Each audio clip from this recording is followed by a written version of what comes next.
नमस्कार। स्वागत है आप सबका राजनीति के इस अखाड़े में। मेरा नाम है अजय सेतिया। मित्रों, हमने पिछले वीडियोस में मध्य प्रदेश और छत्तीसगढ़ की चर्चा की थी और फिर एक वीडियो में राजस्थान की चर्चा की थी।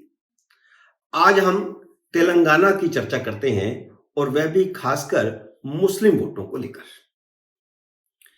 असदुद्दीन ओवैसी को इस बार कड़ी मेहनत करनी पड़ रही है क्योंकि कर्नाटक से चली हवा तेलंगाना में पहुंच गई है।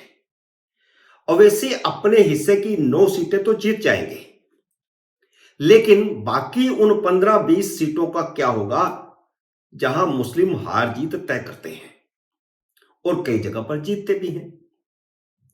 पिछले चुनाव तक तो यह हो रहा था कि तेलंगाना का मुस्लिम ओवैसी के साथ चट्टान की तरह खड़ा हुआ था। इस बार कर्नाटक में जो हवा चली है उसने तेलंगाना के मुसलमानों को भी सोचने पर मजबूर किया है। जिधर मुस्लिम जाएंगे वही जीतेगा।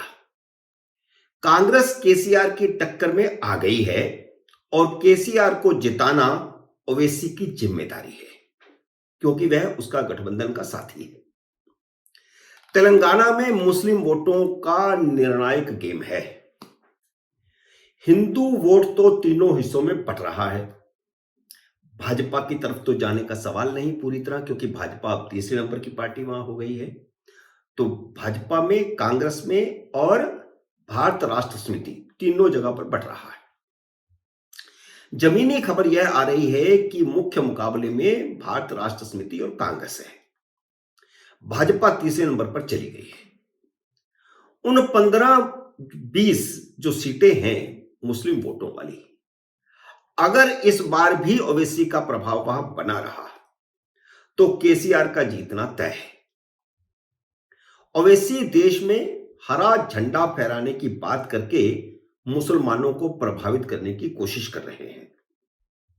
उनके इस नारे से मुस्लिम तुष्टीकरण वाली पार्टियों में बेहद परेशानी है, क्योंकि अब तक तो वे भाजपा का डर दिखाकर मुस्लिम वोट ले लेती थी। मुस्लिम शुरू से ही उसको वोट देता रहा है जो भारतीय जनता पार्टी को हरा सकता है। वे सीट से सीट तक भी वरी करता है। बाबरी ढांचा टूटने के बाद मुसलमानों का कांग्रेस से मोह भंग हुआ। उससे पहले मुस्लिम पूरी तरह कांग्रेस के साथ था।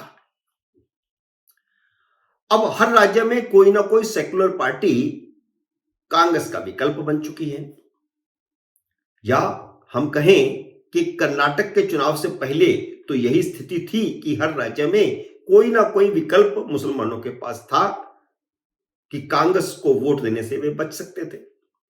लेकिन केंद्र में भाजपा के आ जाने के बाद मुसलमान ये लंबे समय से सोच रहा है, मतलब 2014 के बाद सोच रहा है कि छोटे क्षेत्रीय दल भाजपा को नहीं रोक सकते।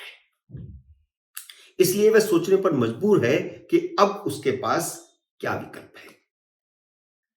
इसलिए कर्नाटक में मुसलमानों ने जेडीएस का साथ छोड़कर कांग्रेस का दामन थामा है। लेकिन असदुद्दीन ओवैसी की कांग्रेस के साथ वापसी नहीं हुई है। जो बड़े बड़े मुस्लिम नेता कांग्रेस के साथ जुड़े और मुस्लिम वोटर कांग्रेस के साथ जुड़ा, वैसे ही ओवैसी कांग्रेस की तरफ नहीं गए। ओवैसी मुसलमानों को किसी का पिछलग्गू बनने की बजाय हरे झंडे का मोह दिखा रहे हैं। वह नई थ्योरी लेकर के आए हैं कि मुसलमानों को अपना नेतृत्व उभारना चाहिए।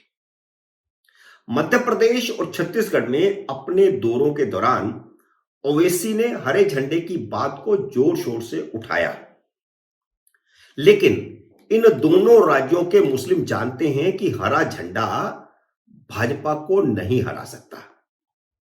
यही तर्क राजस्थान में भी लागू होता है। राजस्थान में भी उन्होंने मुसलमानों को समझाया कि कांग्रेस ने मुसलमानों को सिर्फ इस्तेमाल किया है, मुसलमानों का नेतृत्व नहीं उभारा, सत्ता में हिस्सेदारी नहीं दी। मुसलमानों को अपना खुद का नेतृत्व उभारना होगा। वही बात जो बाकी राज्यों में कह रहे हैं, वही बात वे राजस्थान में भी कह करके गए हैं और वो फिर भी दोहरा करने वाले हैं। लेकिन ओवैसी भी इस बात को समझते हैं कि मुस्लिम भाजपा को हराने के लिए कांग्रेस को ही वोट देगा। इसलिए इन तीनों ही राज्यों में अपने भाषणों में उन्होंने भाजपा को हराने के लिए भी कहा कि भाजपा को हराइए। यानी दूसरे शब्दों में उन्होंने भाजपा को हराने के लिए कांग्रेस को वोट देने के लिए कहा। कान को इधर से नहीं पकड़ा, इधर से पकड़ा। लेकिन सवाल यहां पर राजस्थान, मध्य प्रदेश या छत्तीसगढ़ का नहीं है। सवाल यहां पर तेलंगाना का है, जो ओवैसी की मुस्लिम राजनीति की कर्मभूमि है। तेलंगाना के मुसलमानों को अगर वह कांग्रेस के साथ जाने से नहीं रोक सके तो उनकी राजनीति हैदराबाद तक सीमित होकर रह जाएगी।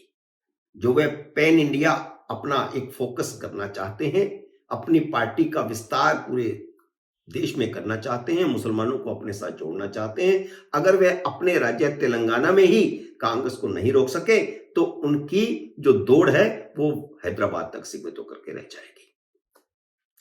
इसलिए तेलंगाना जीतकर केसीआर की झोली में डालना ओवैसी के लिए जरूरी और मजबूरी हो गया है।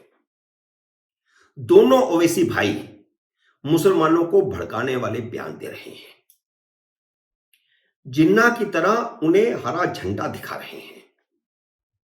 भारत ऑस्ट्रेलिया से क्रिकेट का मैच हार गया तो राहुल गांधी ने भले ही मोदी को मनहूस कहा, लेकिन भारत में तब भी कई जगहों पर हरे झंडे फहराए गए। हरे झंडे से मुस्लिम का मोह जग जाहिर है। तो क्या हरा झंडा कांग्रेस का खेल बिगाड़ सकता है? तेलंगाना का मुस्लिम वोटर अब केसीआर को लेकर आश्वस्त नहीं है। चुनावों के बाद केसीआर के भाजपा के साथ जा मिलने की खबरें उन्हें परेशान कर रही हैं। ओवैसी को यह गारंटी देनी होगी कि वह मुसलमानों को, यह गारंटी उन्हें देनी होगी कि अगर वे केसीआर की पार्टी को वोट देते हैं, जो बाकी की 15-20 सीटें हैं, तो वे भाजपा के साथ नहीं जाएंगे। ओवैसी के कहने पर वे बाकी की 15 सीटों पर बीआरएस को वोट नहीं दे सकते इस गारंटी के बिना। इसलिए अब सारा गेम मौलवियों के हाथ में है। कांग्रेस और ओवैसी दोनों मौलवियों के जरिए खेल करना चाहते हैं। तेलंगाना के मुस्लिम वोटर किस तरफ जाएंगे, यह 28 नवंबर को चुनाव प्रचार खत्म होते ही मौलवी तय करेंगे। और हमेशा यही होता आया है कि मस्जिदों से फैसला होता है कि परसों वोट किसे देना है, वो अगले दिन फिर सारी कानों कान खबर लग जाती है। वही स्थिति है ओवैसी के लिए। बड़ी संकट की घड़ी है। वे घिर गए हैं, अपने ही प्रदेश में, अपने ही जाल में फंस गए। मित्रों, उम्मीद है मेरा यह वीडियो आपको पसंद आया होगा। इसे लाइक और शेयर कीजिए। अगर आपने मेरे YouTube चैनल को अब तक सब्सक्राइब नहीं किया तो कृपया सब्सक्राइब करके घंटी का बटन भी दबा दीजिए, ताकि जैसे ही मेरा अगला वीडियो आए आपको सूचना आए। जल्द ही मिलते हैं अगले वीडियो में किसी नए विषय के साथ। तब तक नमस्कार।